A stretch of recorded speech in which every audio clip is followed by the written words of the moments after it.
Hello everybody and welcome to this last lecture session of this module on action research on children at risk in community context. We have traveled far and come right now to the end of our journey. It has been a delight going through the various stages of the research journey together, and today we come to the last stage of analyzing action research data and also how we can write up our research. But before that, let's do a quick review.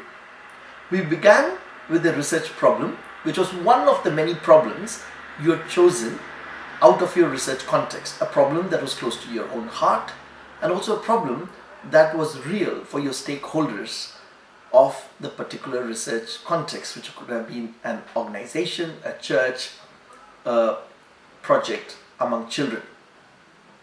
And once you had chosen the problem, you went on to abstract a theme from the problem. And once you had got the theme, you found that it was the concept that was central to the problem you were grappling with. Then you did a survey of the literature on holistic child development on that particular theme in order to identify the academic vocabulary used to talk about the problem. And that's what you call the thematic, the academic language or term category used for your problem and theme from the real world. Then you reviewed the literature on the thematic with a view of trying to identify a contemporary debate. You looked at various schools of thoughts on the thematic, you looked at the debates, you looked at the different agreements and the disagreements among scholars on your thematic. And also you studied the different concepts and theories related to your thematic. After that, once you had understood from the literature what has been done so far on your thematic, you designed your research methodology. You wrote out your methodology script and you chose action research and a particular form of it as your research methodology, your research tools, and then finally, the last few weeks, you have been busy conducting your action research cycles and also collecting data from the ground even as you conducted your cycles. I'm aware that this is slightly rushed and many of you might have felt you needed more time, and that's perfectly legitimate. Perhaps you might want to continue the cycles even after the module ends. Perhaps this preliminary action research project has led to new questions for you, which you are now equipped to answer even as you apply the action research method. But now, for the sake of this module and the project that we have begun, we come to the last stage. What do you need to do once you have collected the data? The goal of this last stage of the project is to analyze the collected data and write out the final research paper. By now, you have collected data through surveys, personal interviews, focus group discussions, your minutes of the meetings you have had, your own observations, the different documents of the organization, etc. Now, time has come to analyze the data. So how should we do it? We begin by revisiting our central research question. We look at the big question we began with. At the end of the day, the data we're going to analyze in some way has to answer the question. If it doesn't do so, then we really haven't got a project together. So we look at the research question now, and we also look at the research aim and the various objectives that we put down. The objectives were the various steps you had to accomplish in order to fulfill the aim, and through that the research question. And the objectives would be fulfilled through the analysis of the data. So analysis of data begins with the revisiting of the question and aim and the restatement of the objectives. So once you have stated the objectives, then you will review your data with a view to fulfill your objectives. You might have collected a lot of data, you asked a lot of questions, but now you're going to focus. You're going to narrow down and pick out that data that's useful in fulfilling your objectives. You have to allow your data and your analysis of it to speak back to the objectives and fulfill them. In one way or the other, the objectives will be fulfilled, whether negatively or positively. The trick is to make sure that your analysis of the data speaks back to the objectives. If you're going to find out about the problems faced by the children,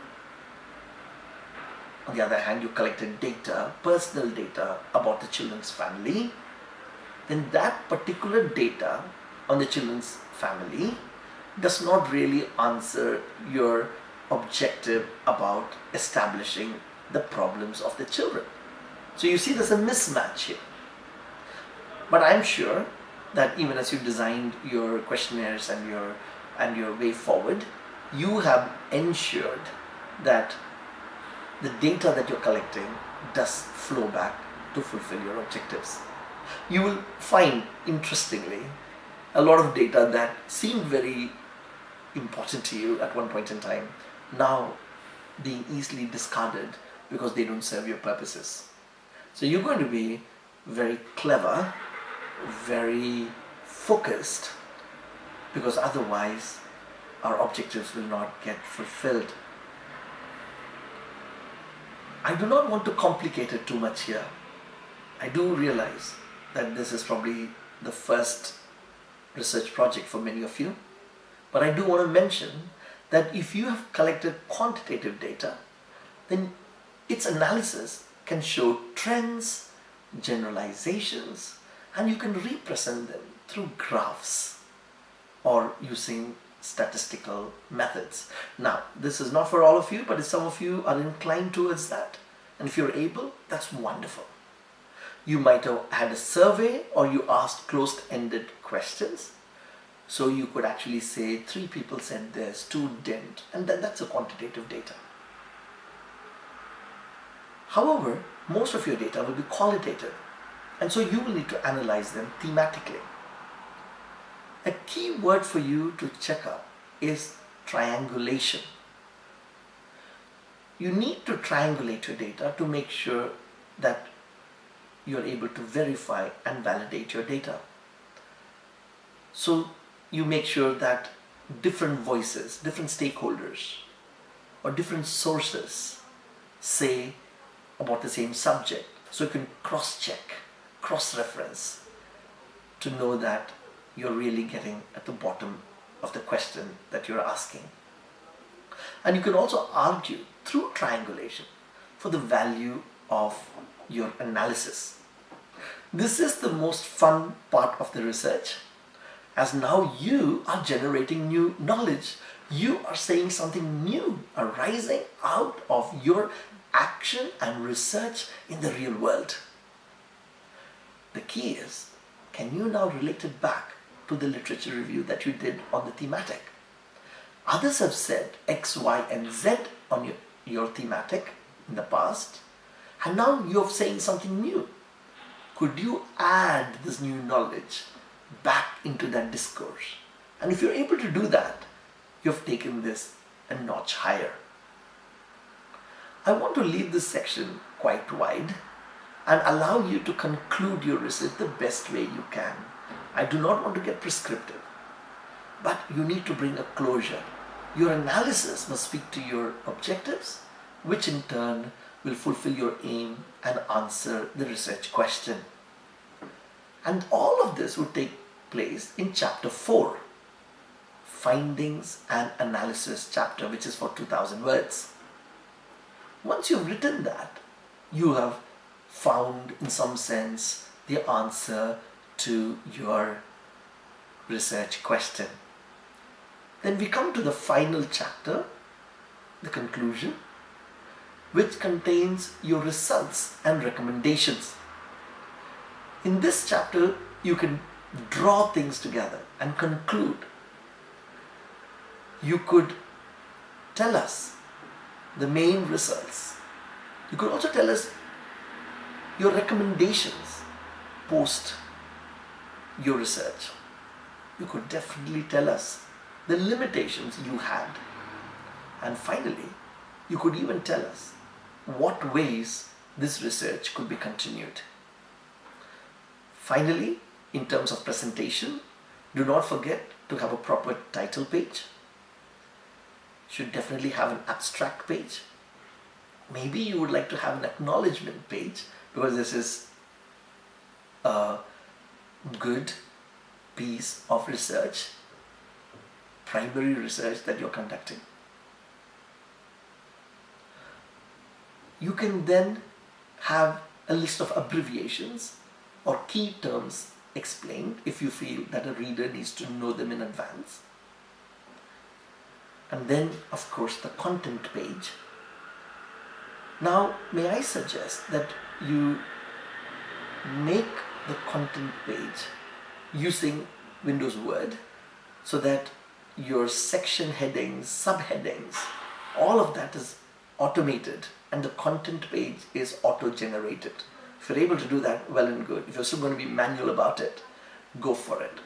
But I would encourage you to try the automated version. You might have to learn it if you do not know it yet. Don't forget the page numbers. And also, once you have done this, your paper comes, and at the end of the paper, definitely the bibliography would be there. Now, a good suggestion, which I have done and I continue to do for everything I write, is send it to a couple of my academic friends for them to read it over, for them to check it and make recommendations. There must be a flow to the whole paper. It's 6,000 words. Try and keep to the limit so that there's not extra words. Cut down sections that are not necessary or that doesn't speak into your question and objectives. And if some of you do have trouble with language, and if English is not your first language, which is totally fine, send it to a native English speaker to do the grammar check and corrections so that your paper would be grammatically correct.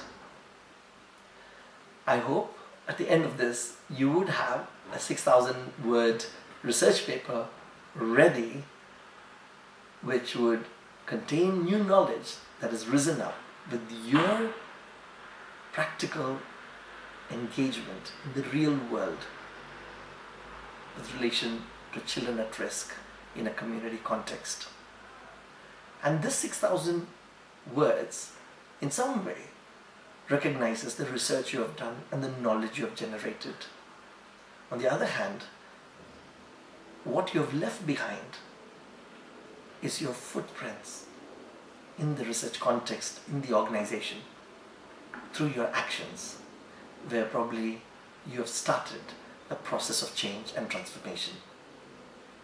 Hopefully, this project of doing action research has been useful to you to help you understand how, as a reflective practitioner, you can address issues and problems in the real world and yet be an academic about it and a researcher.